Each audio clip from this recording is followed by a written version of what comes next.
Y la palabra del Señor va a estar con el pastor Huaca, Alejandro Huaca. Prepare sus oídos y reciba la palabra de Dios. Un aplauso fuerte a todos. Gloria a Dios, Dios les bendiga, iglesia. ¿Cuántos están bendecidos por Dios? Muy bien, gloria a Dios por este privilegio que el pastor nos permite compartir la palabra en esta hora de la mañana. Amén. Una palabra de bendición para su vida. Levante su mano ahí un momento y diga: Espíritu Santo, te damos gracias por este tiempo maravilloso. Gracias porque tú eres el que nos guías, tú eres el que nos enseñas, tú eres el que nos das la palabra. Obra siempre en nuestro corazón de manera especial, Señor, en el nombre de Jesús de Nazaret. Gracias, Espíritu Santo, porque tú eres el que nos llenas. Hoy estamos en un tiempo de llenura espiritual. Esta mañana, Señor, es una mañana profética. Señor, tu palabra, Dios de la gloria, Señor, es la profecía más segura, Señor. Oh, bendito Dios. Te damos gracias, Señor. Nuestros oídos están atentos a lo que tú quieres hablar. En el nombre de Jesús. Amén. Y amén. Gloria a Dios. Bien, he titulado en esta mañana la palabra: una misión para hoy, servir a nuestra generación. ¿Cuántos están listos para servir a nuestra generación? Hechos capítulo 13, versículo 36. Hechos 13, 36 dice la palabra de Dios: porque a la verdad David, habiendo servido a su propia generación, según la voluntad de Dios, durmió y fue reunido a sus padres y vio corrupción. Dice la palabra. La misión de hoy es servir a nuestra generación. David, lo que está diciendo el texto es que David, como cualquier mortal, vivió y murió, pero como hombre de Dios conoció su propósito, entendió su propósito, aceptó su propósito y finalmente cumplió el propósito de Dios. Y dice la palabra que dentro de ese gran propósito estaba servir a su generación. Dice la Biblia, según la voluntad de Dios. Entonces, es la voluntad de Dios que nosotros sirvamos a nuestra generación. Es la voluntad de Dios que hoy estemos aquí reunidos, clamando por nuestra nación, clamando por nuestra niñez. Es la voluntad de Dios. Diga conmigo: yo estoy en la perfecta voluntad de Dios. Amén. Si hoy estamos en la perfecta voluntad de Dios, entonces sabremos que veremos la respuesta de Dios también en nuestras vidas. David, vemos que David representa la generación que derriba gigantes, la generación guerrera, adoradora, la generación que reina, pero también la generación que sirve a su generación. Y la pregunta es: ¿cómo nosotros entonces podemos servir a nuestra generación? ¿Cómo usted y yo servimos a nuestra generación? ¿Cómo nos involucramos? Y aquí quiero compartirles por lo menos 3 ejemplos muy rápidamente. Éxodo capítulo 1, versículo 17. Lo primero que nosotros debemos tener en cuenta es que hemos sido llamados para proteger a nuestra generación de los faraones que se están levantando.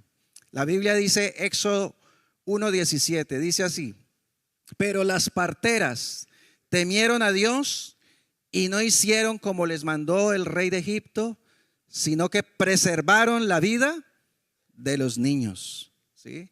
Dice la palabra de Dios, usted conoce la historia. Faraón se levanta contra la niñez de aquel tiempo y da un decreto de muerte contra todos los niños. Y en ese decreto de muerte, ¿sí?, declara que todos los niños recién nacidos y menores de 2 años tenían que morir. Pero dice la palabra de Dios que en medio del pueblo habían unas mujeres que tenían temor de Dios, que no dejaron cambiar sus principios.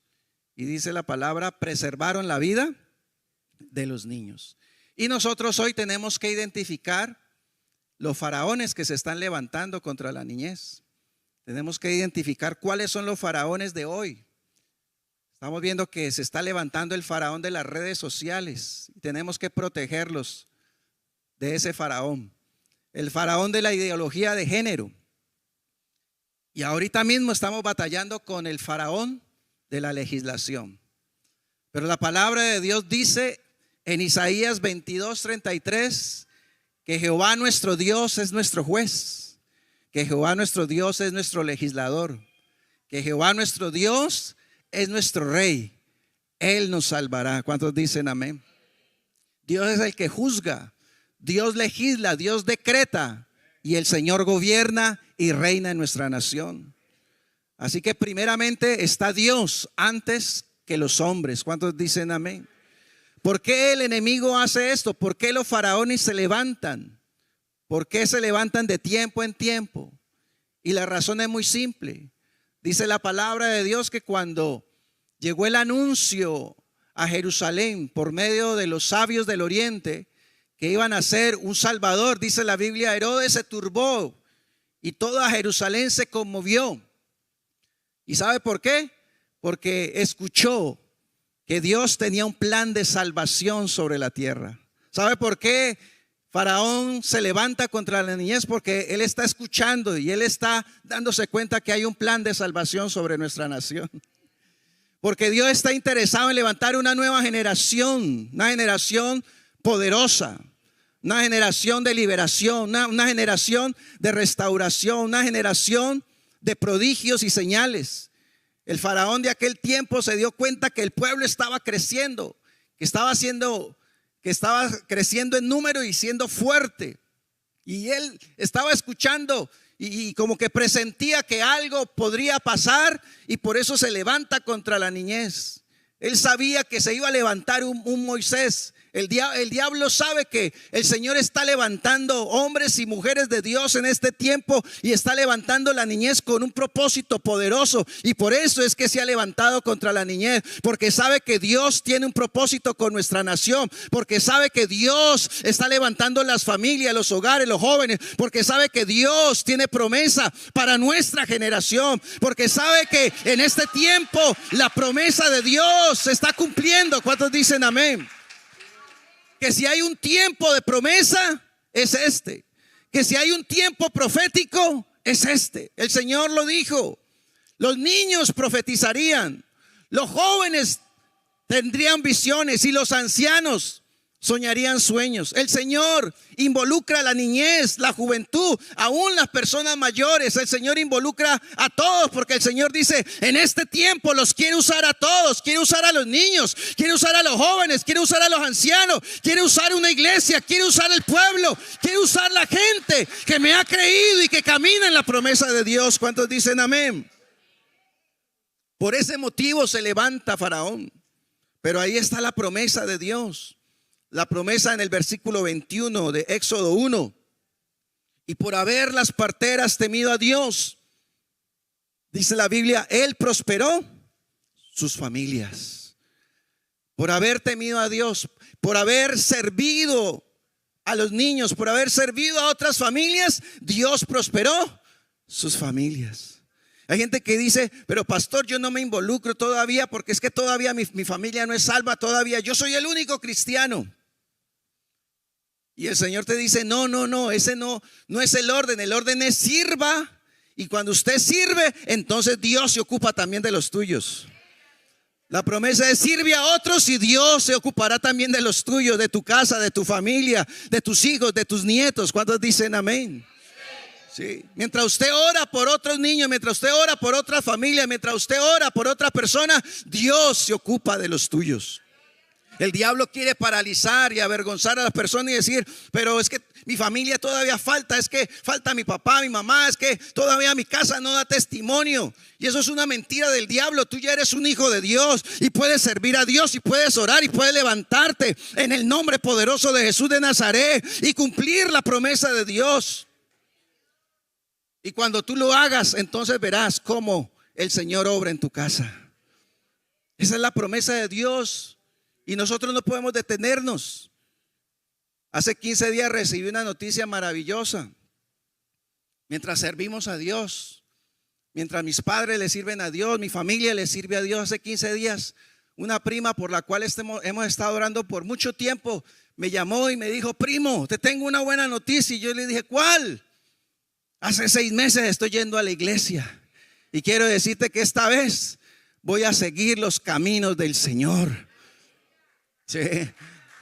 Esas son las noticias que tú vas a recibir. Esas son las noticias que tú vas a recibir mientras sirves al Señor. ¿Cuántos dicen amén? Y nosotros entonces hemos sido llamados para proteger nuestra generación de estos faraones que se levantan hoy disfrazados. Tenemos que levantarnos en el nombre de Jesús para proteger nuestra niñez. Número 2, tenemos que educar nuestra generación en la palabra de Dios. No seas indiferente frente al hecho de la responsabilidad de educar la nueva generación. Mire lo que dice Jueces capítulo 2, del versículo 7 al 10. Jueces capítulo 2 dice la Biblia: y el pueblo había servido a Jehová todo el tiempo de Josué y todo el tiempo de los ancianos que sobrevivieron a Josué, los cuales habían visto todas las grandes obras de Jehová. Mire, habían visto todas las obras del Señor que él había hecho por Israel.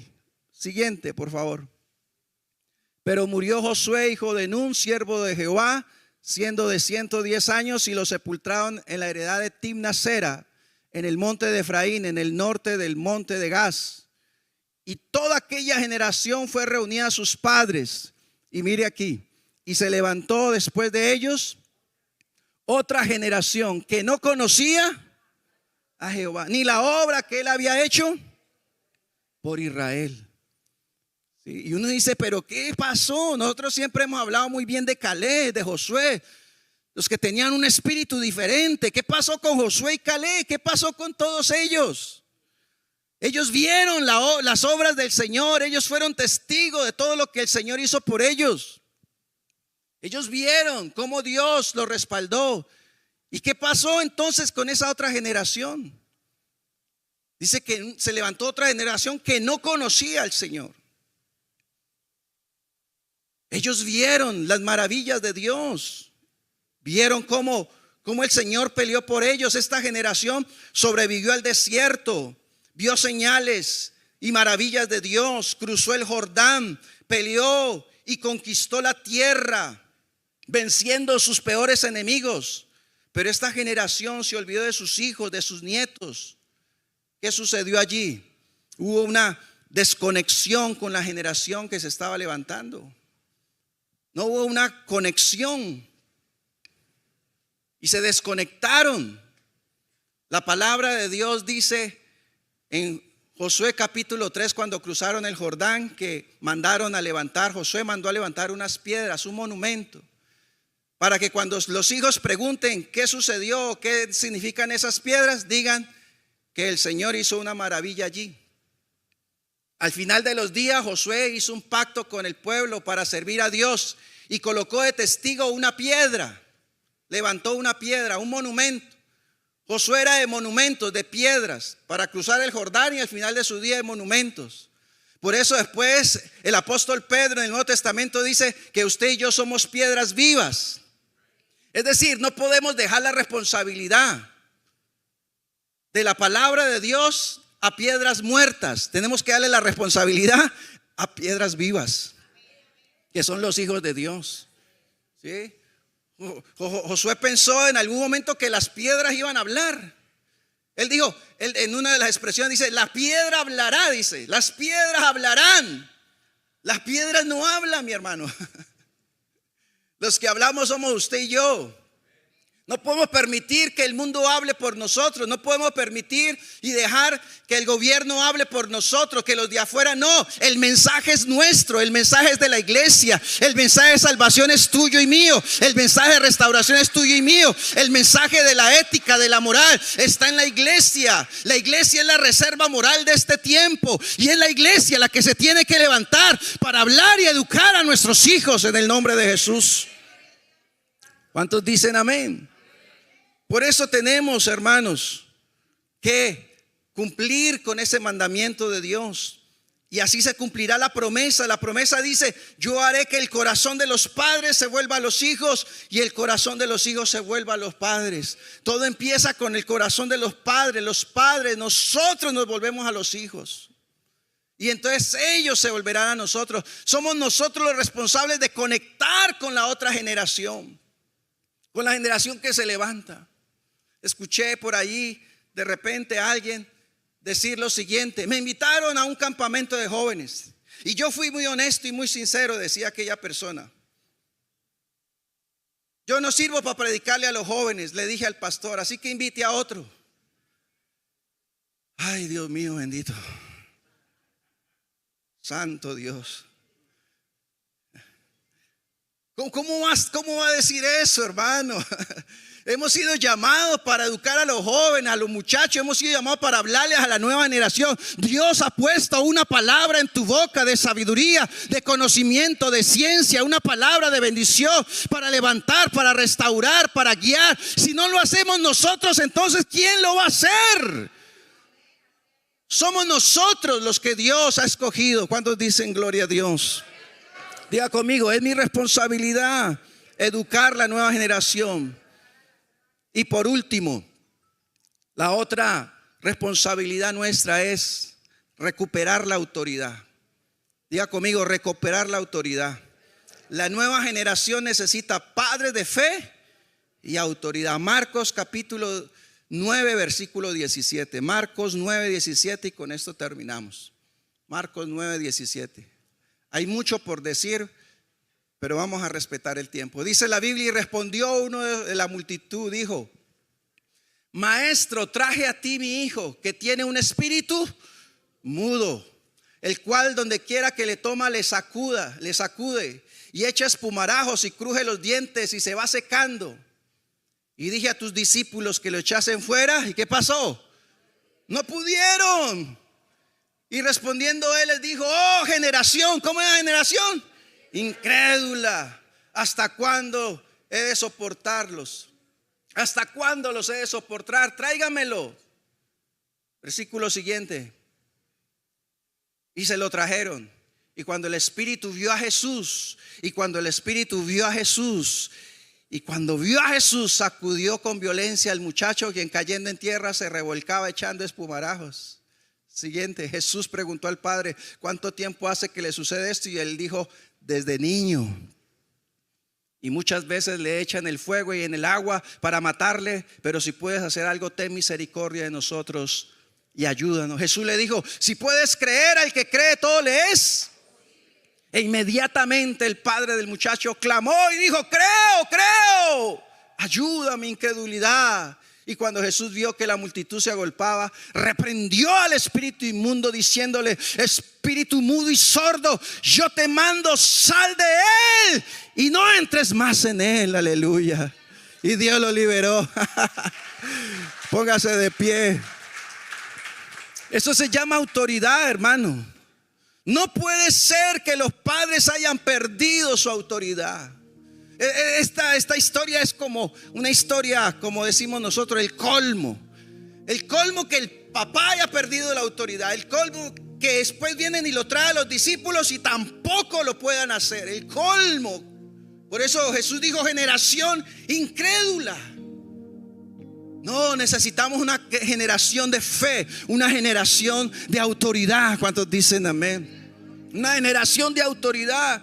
¿Cómo es posible un padre, una persona ver que el diablo gane ventaja sobre su familia, que el diablo gane ventaja sobre sus hijos? No, hermano, es el momento de pararnos en la autoridad del Hijo de Dios y echar fuera al demonio, echar fuera al diablo y decir: diablo, con mi familia no te puedes meter, en el nombre de Jesús te echo fuera, te reprendo en el nombre de Jesús, porque el Señor me ha dado autoridad para reprender demonios. El Señor lo dijo: les doy autoridad para echar fuera demonios, dice la palabra. Tú tienes la autoridad, mi amado, tú tienes la autoridad, hija de Dios, tú tienes la autoridad, padre, sobre tus hijos. Solamente tienes que declarar la palabra, asumir lo que Dios te ha dado y declarar que Dios es un Dios, aleluya, de bendición, de liberación, de salvación. Aleluya. Levanta tus manos en esta hora. Oh, gloria a Dios. Padre, en el nombre de Jesús, en esta hora colocamos nuestra generación delante de ti, Señor. Oh, guárdalo, Señor, de todo faraón que hoy quiere levantarse, Señor, en el nombre poderoso de Jesús. Diga conmigo: asumimos el compromiso de educar la generación. Oh, asumimos el compromiso de educar a nuestros niños, nuestros jóvenes. Diga: es mi responsabilidad en el nombre de Jesús. Y hoy nuevamente, diga: retomo la autoridad como hijo de Dios, como iglesia. Retomo la autoridad para echar fuera demonios. El diablo no tendrá que meterse con mi casa, mi familia. Oh, porque hay autoridad en la casa. Diga: en mi casa hay autoridad. Diga: en mi casa hay autoridad. Yo, como hijo de Dios, como hija de Dios, no permitiré que el diablo gane ventaja en el nombre de Jesús de Nazaret. Por eso, diablo, te atamos, te reprendemos. Diga conmigo: y te echamos fuera. Fuera. Hay victoria en el nombre de Jesús. Y el pueblo de Dios dice: fuerte el aplauso al Señor.